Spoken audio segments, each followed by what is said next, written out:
Nikita Mirzani ingin punya anak lagi, langsung pengumuman cari bule.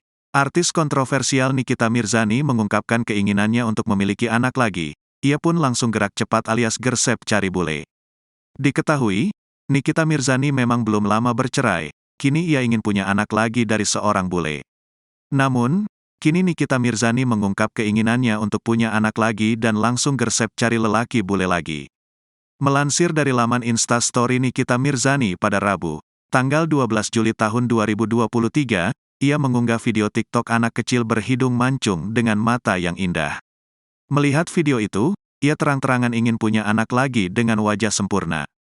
Mantan istri Sajat Ukraini menanyakan kepada netizen harus memacari bule dari negara mana kalau ia ingin memiliki anak seperti di video itu. Mau punya anak kayak gini? Lakinya harus dari negara mana? Coba tolong dibantu netizen, tulis Nikita Mirzani.